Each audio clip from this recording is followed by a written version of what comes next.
Hi, everybody. Before we get to another great interview, the Too Opinionated podcast could really use your help. And it's easy, it's free.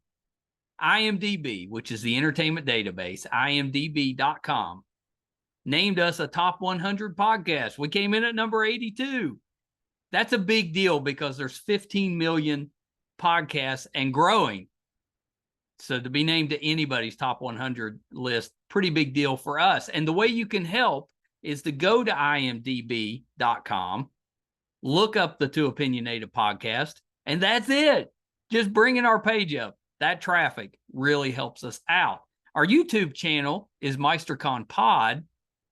All we ask is that you subscribe.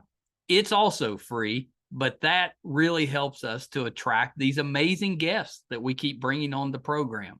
And that's it. Two easy ways for you to support us, and we would really appreciate the help. Now let's get to that interview. Hi, everybody. Welcome to another edition of Too Opinionated. I'm so excited today. I could hardly get it out. I've got producer Sabrina Sutherland with me. So welcome, Sabrina. Oh, thank you so much. Pleasure to be here. I'm so excited to talk with you. I've been a Twin Peaks fan for a while, as most of us have. When it came out on just regular TV back in the late 80s, early 90s, I was in college, and we would get together as a group and watch. So there might be couple dozen of us sitting in a living room watching one of those console TVs, watching Twin Peaks, and it was the best. And then, I was a fan for years, and then the return came back, and we got to rewatch it. And it's been terrific, so much fun. But I'm jumping ahead a little bit, so let me back us up. Let's talk about you for a minute. Tell me a little bit about what got you into the entertainment business. That's a difficult business to go into. What made you want to be a part of that? Well, that's a great question. I don't know. I went to school. I went to Yeah. school in San Diego, and they had a film program, and I loved the teachers there, and I loved the film. So I majored in that. And then I came out to LA and tried to get a job and, lucked into certain things. So that was the A lot start. of times a lot of times that's how it works. It's just random. It's just kind of being in the right place at the right time. Well, it is, but I will say it's strange. When I graduated, I sent out like 100 resumes to everybody, right? Yeah. And I only had 20 responses, and of those, only three actually said, possibly we could hire you. But we'll keep you on file, and if we do, we'll get you. The other ones just said, no, we're not interested. The other, whatever, 17. And then one guy, though, he said, I don't have a job specifically, but I want to come meet you, come Yeah. meet me. I'll talk to you. And he was the head of Channel 9 at the time. And he was a lovely man. And he said, because I had said in my letter, I thought, you needed to know somebody to get in the business. And he said, no, he said, you can get in. He said, now you know me, though, and I'll help you get a Right. job. And he got me a job at Paramount as a tour guide, page. And Oh, that was my really? first job. Yeah. Yeah. Yeah, So that's actually not a terrible way to kind of get in. no, it was great. People made fun of me from school because they said, "Oh, what are you doing? A, tour guide kind of thing." But it was perfect because I met everybody and I was able to get work that way. So, Yeah, I love that. Yeah, I love that. So where did that go to next? When did that lead to the next opportunity? well, at Paramount, I started working on a TV show and I got a lot of experience. I spent a couple years on a TV show and learned how to, what the set was. I mean, real work is way different than school. And then I started sending my resume out because I wanted to work in movies, and this was TV, and that was my thing. And this was independent movie time, and I was able to get a job on an independent movie, and I left Paramount and I started doing that and freelancing. Yeah, that's well, and that's kind of how things develop and how they get started. Sure. you did some work on Maniac Cop, I think maybe the second one with Yeah. that. Uh, Robert lives like 10 minutes away from us here. Here, Really? he's Oh, right up the road. Yeah, I talk to him every few weeks, but he's still such a big fan of those movies. oh, I am too. I love those things. I worked on the I love well, my favorite genre is horror. Oh, So okay. Yeah. any kind of that kind of thing, I was so excited to work on those kind of movies. Yeah. Yeah. So I'm a big chicken, so I'll watch them, but I probably miss, a lot of it because I'm Uh, covering my eyes. But I did get through both of those, and they were kind of fun in a they're in a fun. terrible sort of way. Yeah, yeah, they're great. They're that low budget kind of feel. I love that. What was your horror movie growing up? Well, I really fell in love with Dario Argento. Oh, really? Okay. Um, yeah, and before that, it was all of the kind of oh gosh, what I can't even think of the name of them, but it's the Hammer horrors. They Yes. and those movies. But I'm trying to think of like some specific ones, but it's that period of time. That's what I fell in love with. I was the same way. It was both Hammer and the Universal Oh stuff that yeah, the came. American.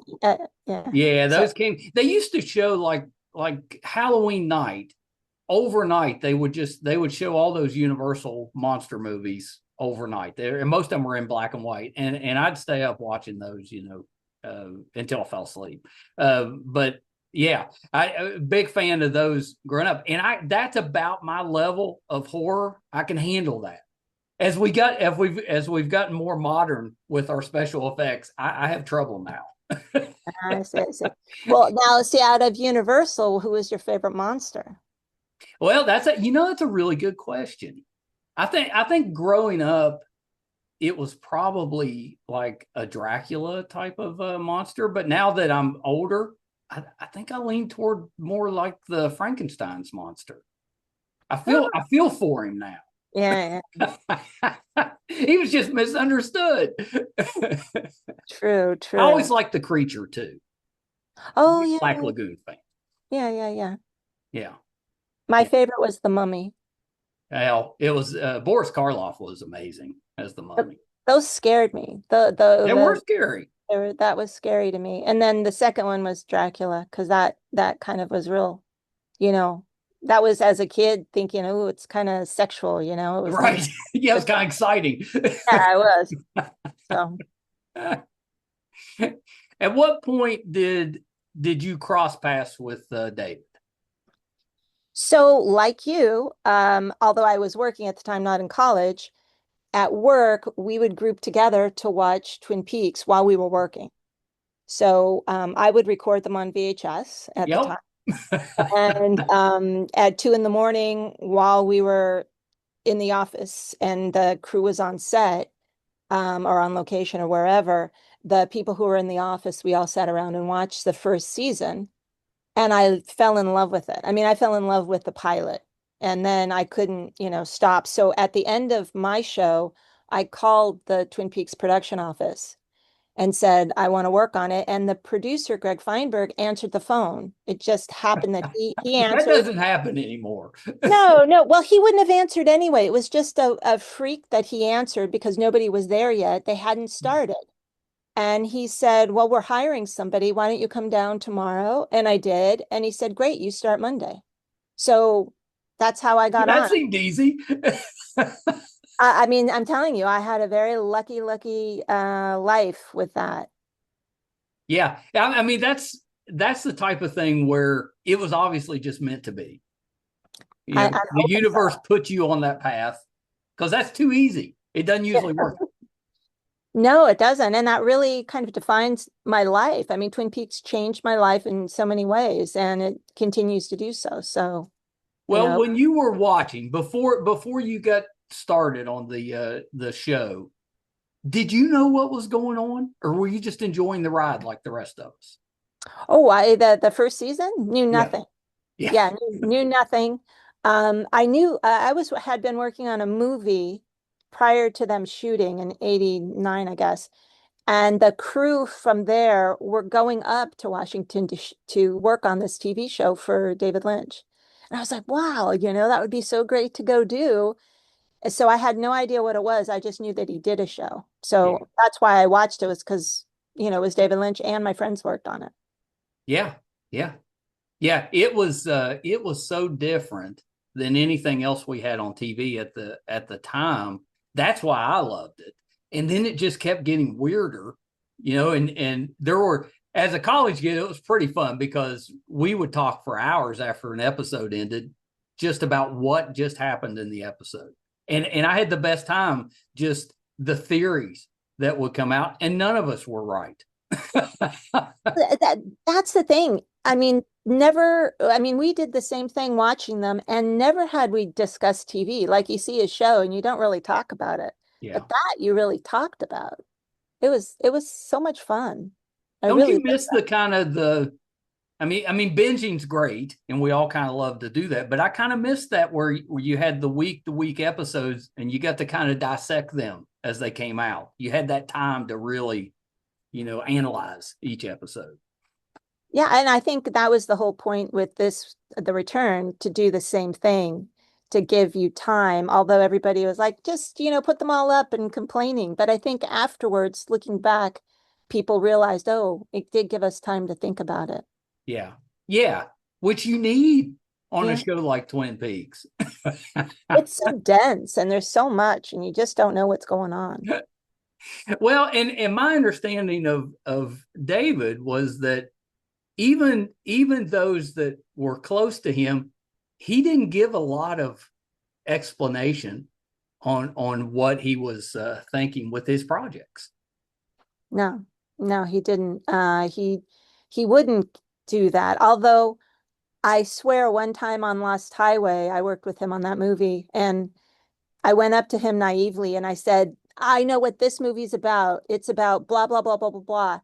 And he said, yep. And so I told him that, while we were working on the latest Twin Peaks, I said, you did tell me that I had it right on Lost Highway. And he said, no, I never said that. I said, you did. He wasn't going to admit it. No, no, no, no, Well, no. so do you think you actually had it right? For Lost Highway? Yeah. I do. You think you caught him in a moment of weakness and he just admitted that you had it right? And then he didn't want to admit that he admitted it. I think so. I mean, I'm not sure. I mean, he was very adamant about never talking about, the meaning of any of it. So it was interesting that he said that. And I don't know, maybe because I was so naive and I just asked him in a place. It was where the prison was, and this guy was getting executed at the time, and it was a break in between that. So maybe he was concentrating on something else. I don't know. But anyway. That seems like a rare moment of honesty. Yeah, exactly. Exactly. I would have held that over his head, I think. I tried. You tried. Yeah, I know. I got years ago, got friendly with Walter, and his health got kind of bad as Twin Peaks went along, but he was so grateful to David for bringing him back, for the return, even though they had to do so much to kind of include him because of the health issues. And then of course he passed not too long after that. But I just thought it was so great that he got that chance, because he loved acting so much, and he was a talented actor. I love that David got him in there. Oh yeah, no, I love that too. And too, creating a character, because I thought you were going to also say he passed away in the show. So they had to bring him back as his brother, That's right. That's right. That's exactly right. And he didn't mind that a bit. Yeah. Oh no. He was just had a happy good to be included. Yeah, I got to visit him a few times when we were out in LA, and he was the best. I mean, just a good conversation. Yeah. It didn't matter what you're talking about. He always had an opinion on it. So I always enjoyed that. But he was about as big a David Lynch fan as you're going to find. He really loved working with him.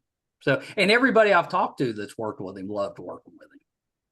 Yeah, I think there are very few people who didn't or haven't enjoyed working with David. He's a very unique person. And certainly as a director, he's my favorite director. I don't know that I could ever work with a different director because he spoiled you, as far as directing goes. And I think a lot of crew feel that way too, and a lot of actors feel that way. Because if What you, was, yeah, describe a little of that. What was different about how he directed compared to other people? well, from my point of view, David knew exactly what he wanted. Yeah. He had that vision.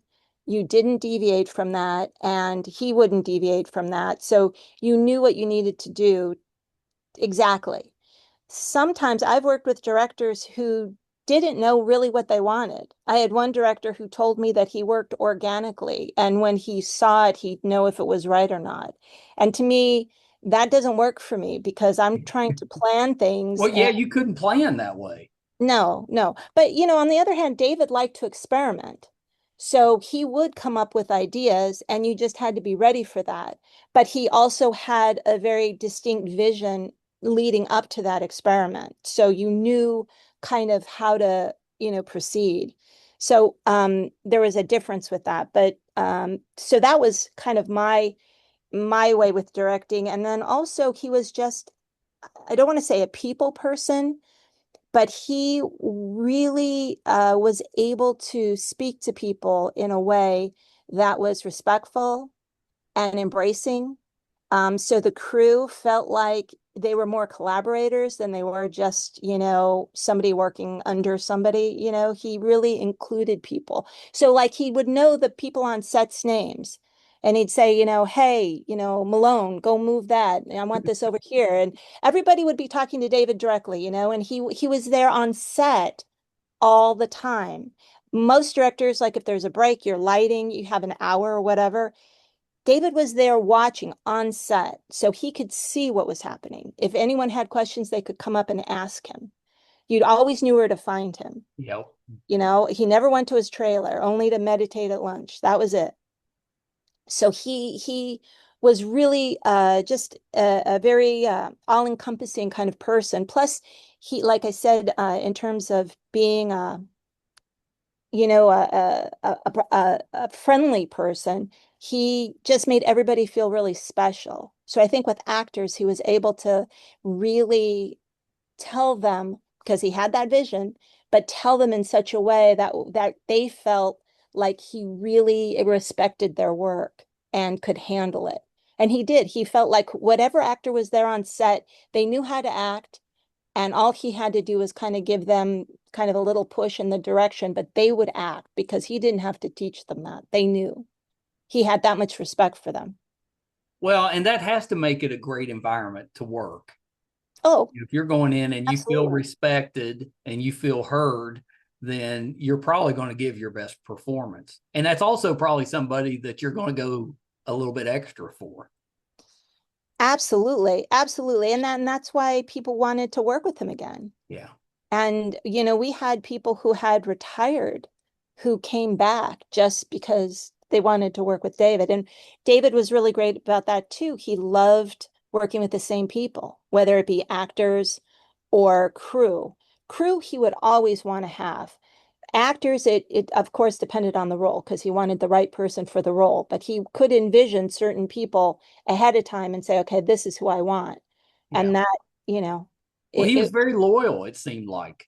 very loyal. I came from a management background, and it obviously wasn't in the entertainment business, but that's the best way to manage. Yeah. If you can show that you're loyal to your team, then the team usually is loyal back. And it creates that work environment where it's very collaborative instead of somebody just telling everybody else what to do. And I think that's such a good environment to foster, just a positive work environment where you get the best work out of everybody. Exactly. And I've also worked with a lot of directors who were screamers. That's that's That very seems the common. opposite. Yeah, and David, never did the screaming, which is another thing that people appreciated because you're surprisingly, there are a lot of people who scream. Well, if he's not the screamer, does that make you the screamer? Who was the heavy? Well, I was the heavy, but I'm not a screamer either. I'm just more subtle. But yeah, I'm the bad person on set. Well, you got to have somebody. Yeah, and that's me. That's why David liked me because I could do that. And he didn't have to. Well, did people get nervous if he called you in? They're like, uh-oh. Well, I mean, what was so great at the end, during this last Twin Peaks, I was just with him all the time. I was right next to him all the time. So no problem. But when I first started, when I moved up from the Twin Peaks and on Lost Highway, for example, that was my first feature with him. I had done 3 TV shows, and then that was the first feature. And that he called me on set. He would cringe. He would not want me there because he was worried that I'd tell him he couldn't do something. So Well, he didn't would want he listen? If you said no, would he listen? Yeah, Yeah, okay. So that's what, yeah, that would, I understand why he's scared then. yeah, yeah. Because I was the money, kind of controlling the money and what he wanted. And he loved little toys. And at the time that, there's a techno crane, which is this very large crane, and it had a couple of people who had to work it, and it was very expensive. And he loved using that. And I'd sell him, well, you can use it one day, and then if he wanted to use it a second day, he knew he had to get through me to be able to get that second day. So I love that. That's pretty funny. That's pretty funny. What was it like when he called and said, "Hey, I think we're coming back and doing another season"? well, that was really such a surprise. So we had done the missing pieces, which Yeah. was, that for Fire Walk with Me. And during that time, at the end, we had a screening, and Mark was there. And Mark and he kind of met up then. And Mark is the one who approached David to say, hey, let's do a new series. Yeah. And they started writing. And, I knew that they were together, but he wouldn't say what it was. And then a couple of months in, he finally called me in and he's like, okay, I'm working with Mark. And I said, yeah. He said, well, we're doing Twin Peaks. And I'm like, okay. And he says, but you can't say anything. I'm like, okay. So, and I think that was like around 2013, early 2014, Yeah. when that was. So it was kind of a shock, but then I couldn't say anything to anybody. Did you get to call some of the actors, or I did? did. Yeah. How was that? What was that like?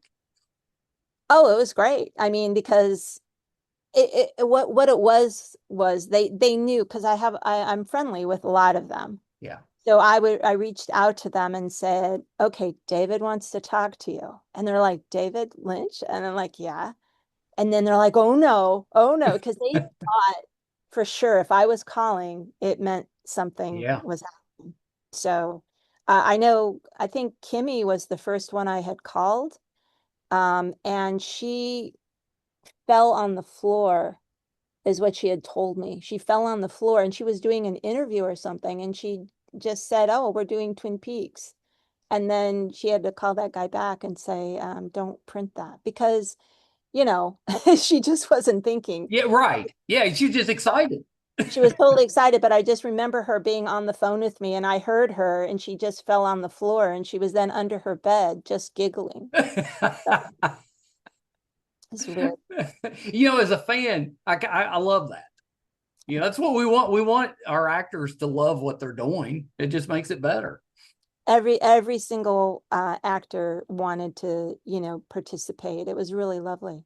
It didn't seem like to me that it missed a beat. Everybody seemed to just slide right back into the roles. Is that kind of the feeling you got as well?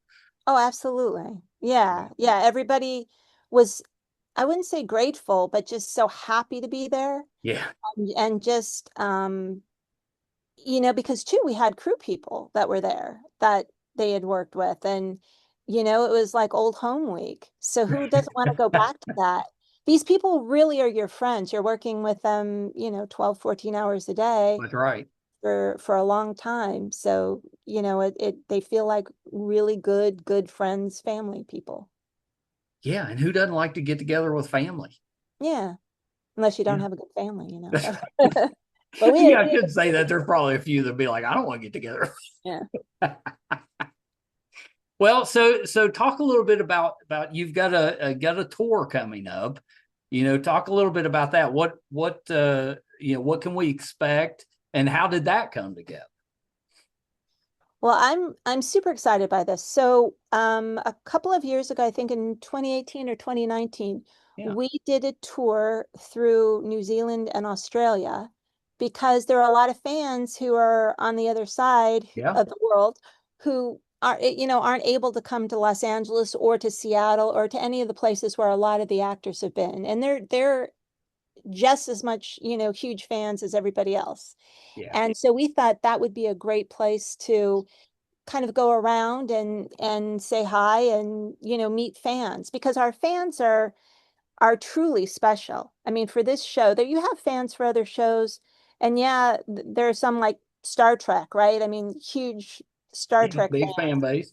Yeah, Twin Peaks fans are super tenacious and super, just loving people. Yeah, You have because it's kind of intellectual in a way because there's so many theories and yeah, you have this base of people that are just really strong-willed and friendly and yet at the same time very intellectual.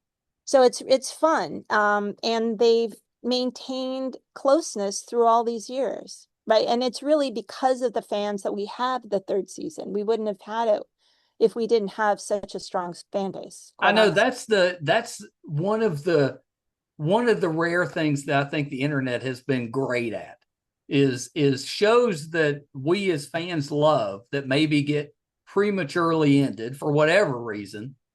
We've been able to bring some of those back. It's been pretty great. Yeah, exactly, exactly. So that was kind of there wouldn't be Twin Peaks without the fans. So we went Yeah, down there and it was really fun. And the same group, David and Ben, said, hey, you know what? There hasn't been a tour like this in the US, and there hasn't. Really, any kind of Twin Peaks thing has really been centered in Seattle or in the Washington area. And then there are, maybe conventions and things like that where you have people that come, but there are a lot of cities that haven't had them, and it's a way to share with fans just our expression of love and be able to meet and say hello and talk and answer questions because everybody has questions. So we're yes, just there to answer those questions. And when we went through the Australia, New Zealand time, David was really excited by that. He loved it and he joined in. So he would Zoom. It was 2 o'clock in the morning where we were, here in LA, but in Australia, it was time for the show. He'd right. wake up, he set his alarm, he'd put a shirt on. I don't think he was wearing, who knows what he was wearing underneath it, but he just had his shirt on and he would Zoom with us and answer questions to the fans that were there in the, Amazing. in the audience, which was really lovely. And he wanted to do that here with the US ones. That was the plan. We were started talking about this, I think, last year, the year before. So this year coming up, that was kind of the idea. And then, of course, unfortunately, he's passed away. So he won't be joining us, but I have worked with Josh Eisenstadt, who's going to be our moderator, who's great. I think like the number one fan, really, because he knows everything about Twin Peaks. Right. Which is exactly the type of person you want as a moderator. Absolutely. Yeah, If you have a moderator who doesn't know the show or it's not as interesting that's because right. they don't know really what to ask. But Josh, we went through and put together kind of a little tribute reel for David to take around, which I think really shows the real David on set. So that'll be fun too. Yeah, that'll be great. Yeah, It's I'm just kind of a short little thing. yeah. Yeah, It's but yeah, I'm looking forward to that. Yeah, that'll be awesome. Who Mhm. um who can we expect to see on this tour? Oh gosh. So we have Ray Wise, Yeah, love who Ray.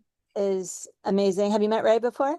I haven't met Ray. I told Ben I've been chasing him for a few years and just haven't got the timing right. So I'm definitely looking forward to seeing Ray.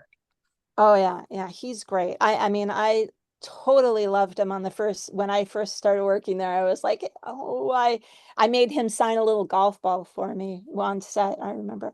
Anyway, so Ray's He's gonna be so there. distinctive. Like if you hear his voice, you know exactly who it is even before you see him. Oh yeah. Yeah. Oh yeah. And he was so good. He's so scary in this, in Twin Peaks and Fire Walk with Me. It's like, he's just really an amazing a talent for sure. Anyway, so there's Ray, there's Kimmy and Love Harry, Kimmy.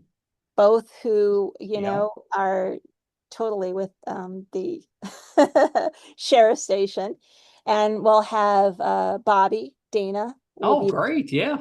on some, I don't know that everybody's going to be going to Right. every. Yeah. They probably mix and match in a little bit. We have Cheryl Lee, Oh, um, yeah.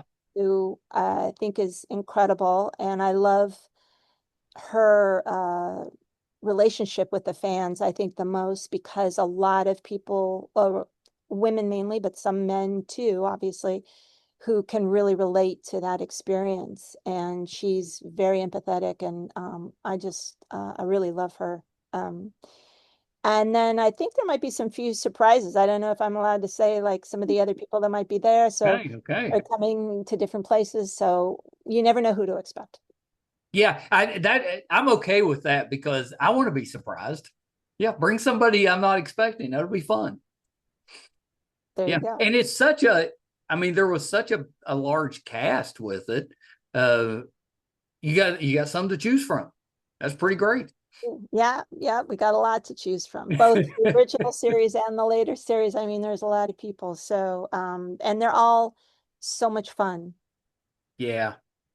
Yeah. It was such a unique show at the time.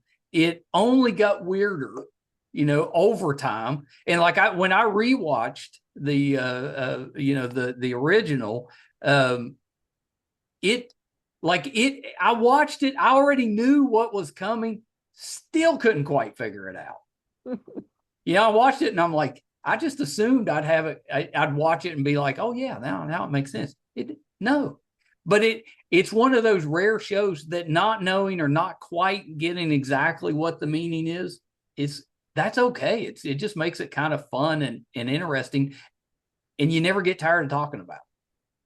Well, yeah, I mean, I love watching it. I know, as much as anybody, I feel I know what the whole show's about, but each time I watch it, I see something new. Yeah, And especially the last season, right? The return, I look at it and I'm seeing new things, and I must have seen it, 100 times. So it's fun for me to see it because if I haven't watched it in a while and I watch it again, it's like, oh wow, I forgot about that. Oh yeah, what's that? well, there's so So, much. yeah, it's really cool, and it's one of those shows that you can not be bored with, and it doesn't feel dated somehow. Some shows you see 20 years later, they feel dated, but you watch that original Twin Peaks, and although maybe certain hair or whatever might be a little bit different, but not really, and you can totally still enjoy the show, and it's just meaningful to me. Yeah. Are you a fan of the music? Yes. Yeah, me too. Who wouldn't be? I mean, it's just incredible music. Um, yeah, Angelo and David had a really special bond, and Julie, those first songs. I mean, you just can't top that. I don't think that there's really a theme song. I mean, there are obviously certain theme songs that you hear that you know immediately, but this Right. one is so haunting and just beautiful, beautiful music. Yeah. Yeah, it's the soundtracks from the show, the original show, and then the return, amazing. And then of course you had all the different people coming in and playing at the bar or the Roadhouse, uh, Yeah. and they were all good. Yeah, they're just incredible. I mean, who'd think Nine Inch Nails would be playing at the Roadhouse, but they were. They were. I'm guessing though, not a real hard sell to get bands to play. No, it's really not a hard sell for anybody, right? Actors wanted to work on it, crew wanted to work on it, everybody really wanted to work on it. So that was the luxury we did have. And everybody really always wants to work with David because David is so incredible. And if you've ever met him or you've worked with him even briefly, you want to go back. You just can't not, you never say no, and you will try and work it out, or even ask us, how can I work it out so that I can make it? Yeah. Um, Yeah. so it was really wonderful. And David, curated all of the Roadhouse. So I assumed he did. I yeah, assumed it was stuff that he was fans of. exactly. Yeah. Yeah. That makes it better, I think. Oh yeah, It gives you a little glimpse into him a little bit, I think. true. Yeah. Absolutely true. Did you help him with the weather reports he was doing? Yes, it was, yes, he and I did those together during COVID. And That was I, such a fun idea. well, he had done that early on with the davidlynch.com. Were you a fan then in the early 2000s Oh of, yeah. Oh yeah. okay, so he Yeah. he started those then and ended them. And then during COVID, we're like talking, I was saying, we could be doing this, we could be doing that, because you want to keep busy. And we Right. had been we were writing a new show during that time. We had been in pre-production when we got shut down for COVID. So we were revising that script. And but we were like talking what would be fun to do. And he said, let's do the weather report again. I'm like, okay. So yeah, I would take he would either shoot it himself, or I don't know if I should shot any of them. I might have done some, but he mainly would do it first thing in the morning and then send it to me, and I'd, put them up, and it was a lot of fun. Really a lot of fun. Yeah, I love those, and he gave a sweet little tribute to Walter when Walter passed, and yeah, I thought it was just fun and quirky and something that I'm not sure anybody else would have thought to do. I know. Well, it's funny too because you're doing those, and I said, well, let's do some other little videos. Yeah, And I said, everybody wants to see what you're doing. Let's shoot, you're working in your shop, you're doing your art. Let's do those things. So then he says, okay, we can do what's David doing today. I'm like, okay, yeah, let's do those. So we started doing all those other little videos, and it was fun. yeah, yeah. It was pretty great with that. It's something that I wish more celebrities would do things like that, because I think just as fans, we want to know you. We want to get to know a little bit of your personality and not just your work, which also shows us some things about you, but a little bit. And I thought that for David, that was the best way, because it showed, his quirkiness, and kind of a little bit of his personality. I love that. Love, Yeah, he didn't like it. He didn't really love being on camera. yeah, He didn't like the pressure of that. He didn't want to have to. He liked just being kind of candid. He likes, yeah, Q&As rather than having to read something. yeah. So he wasn't a huge fan. I tried to do videos every day, and he's like, not today. I So need a I can break see. today. Yeah, give me a break. Are you working to finish anything that the two of you were working on? Will we ever see some of that? Uh, See, I don't know. I hope that we were working on a show, like I said, that got shut down, which I um absolutely love. Um, it was I think one of, if not the best thing that he really wrote. I think it's a Yeah, culmination of his whole life, kind of, and really such an interesting project. I don't want to talk too much about it because it yeah. it builds this thing up, and then who knows if it'll ever be seen, or if it is seen, then people go, oh, this is it. But to me, it just I hope it comes. I hope we get to see it at some point. I hope it is an incredible thing. I don't know that anybody but David could make it, but you never know. One of his kids may want to do it, may put it out as a book, or it may Yeah, never see the light of day. I don't know.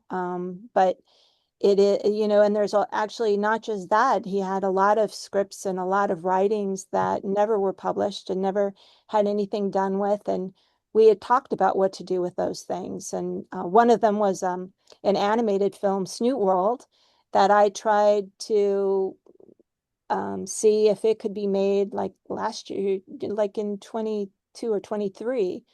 And that almost happened. But then David would want to oversee all of that. And doing an animated film takes, 3 to 5 years. Yeah, it So takes a while. Yeah. it's, do you put your effort in that or do you put it into this other project that we were working on? So we chose the other project. Well, you got plenty of time, so just take your time, but get them all out. That it would be nice for sure. Is Lost Highway, is that your favorite David movie, or is there another one that you like? I really love Inland Empire. That's a great movie. I think it's, David was always kind of ahead of his time. Yeah, for Everything that sure. comes out, people don't really appreciate, and then it takes that, gestation to really get people to appreciate it. I think Inland Empire really was ahead of its time, and we just remastered it recently, a couple of years ago, and watching it again and really seeing, because technically it was a little bit off from the original, because the original, when it was done, it was shot on tape and then had to be transferred, so it didn't have the technology that there is now for digital filming. And um, using AI to kind of help with the light and the focus and stuff, it really made it a lot more available to people to appreciate. So I Yeah. hope people go see it, because it is really a wonderful film. It's very much kind of like a Twin Peaks thing, in that you have to try and figure out what is going on, the Mulholland Drive like type of story. Yeah. He doesn't spoon feed things. He never liked that. Yeah, He wants and to, that's one of the things I love the most about him is he doesn't dumb things down. I right. hate it when shows and movies do that. Just assume your audience can keep up. That, yeah, exactly. And that's what he assumes. He Yeah. assumes that you're gonna think about this, and I love that, because then I think about a movie. I Yeah. don't want to just see something and then go away, because that's kind of a waste of my time. I want to really have it live with me. Yeah. Yeah. Yeah. You want to be able to take your time and absorb it and dissect it and kind of, because a lot of times you might see a movie and feel a certain way, but then later when you really start thinking about it, it changes the way you feel about it, good or bad. Exactly. Yeah. I Exactly. love those movies that make you think a little bit and they stay with you, but not in a negative way. Right. More of a it really kind of just lets you dissect it. I love that. Love that. Yeah. Yeah, I don't care if a film's good or bad. I mean, I love bad films Yeah. if they give me something, Well, Um, sometimes a bag can be kind of guilty pleasure. It can be kind of good. And I always kind of, a lot of times, it's all about what mindset you go into the movie. true. If you know what you're getting involved with, it can be very enjoyable, even if it's not that good a movie.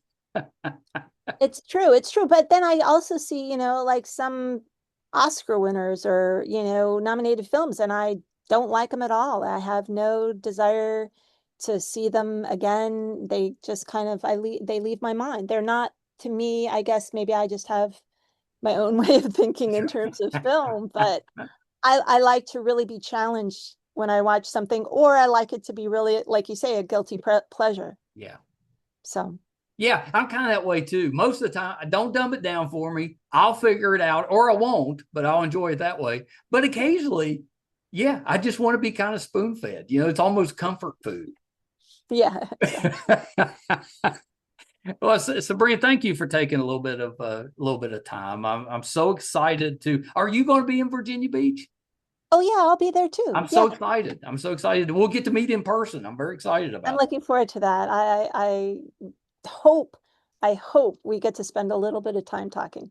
I do too. I do too. I hope we can work that out. I know it's going to be kind of crazy and busy and stuff, but yeah, I'm so excited to go. So, but before I let you go, Sabrina, is there anything else that you're working on that we can kind of keep an eye out for? Not right now. I'm still working with David's estate, so I'm just kind of I bet that keeps you pretty uh, busy. keeps me pretty busy, and we'll see. We'll see what comes of Does things. he have like it may be you, but does he have like an archivist or somebody that oversees all his stuff? Yeah, so there are two of us who've been working on his archive for over 2 years now, Oh almost wow. three. Yeah. Myself and Christine McKenna. Yeah. Don't know if you know who she is, a wonderful writer. And she and I have been archiving all of David's things, and we had gone through every single thing with him prior to his passing, and he would tell stories for every single thing. It was just a really special time to do that, to be able to hear. David Love loved that. telling stories, but to really hear everything was pretty incredible. It has to be kind of bittersweet going through his stuff. I'm sure it's terrific in a lot of ways, but it probably makes you miss him too. Oh yeah, now it's quite sad. Yeah. Yeah, it's heartbreaking. It's heartbreaking, and still working at his place, and so I always think he's going to be right there. Yeah. So I do And he miss him. is in spirit. He's there. He is, but I mean, I think he's going to walk through the door, and That's and right. That's right. it's hard. Yeah, it's hard just from afar, as a fan to lose somebody that was so talented and had so much more. I think to do. I think that's always tragic to lose somebody so early. Sabrina, thank you so much. This has been terrific. I can't wait to meet you here in a few weeks. Before I let you go, though, could you go through your social media, and then if someone's interested in coming to see the Twin Peaks tour, where can they go to find out information? Oh, that's a great question. I suppose they could go to my Instagram and Mhm. or Facebook page. My Instagram is what? Sabrina Sarah with three S's. Yes, it is. It It is. is. And I had to yeah, think too, but yes. and Sabrina Sutherland, I guess Facebook. But I post them there. And then of course the Twin Peaks conversation with the stars, Yeah. I think is the website, but Ben probably knows that better than I. We'll post it with the video. But there are ways, and I really do hope people come out and Oh, I meet think us, they because will. I want to talk to people. I want to answer questions. I want to hear from people. See, the reason why I want to see you is I want to pick your brain about your whole thing. So Oh yeah. Well, I'm looking forward to. yeah. Well, me too. Me too. That would be terrific. All right, Sabrina, hold on 1 second. Come on, Sabrina Sutherland. Oh, I'm such a Twin Peaks fan. I thought I did pretty good, just keeping it together because I'm a fan. That's wow, that was awesome. I mean, next to David, Sabrina is exactly who I would want to, or maybe with David. I big fan of Sabrina's. I know um, how much of an impact she had on David and on Twin Peaks, the show. There a lot of that I don't know that he could do without her help. She instrumental and absolutely love talking with her. If you're a Twin Peaks fan, we had Walter from the show on, good friend of mine, and he passed, but we got a couple interviews with him before, and those we've got those if you'd like to see them.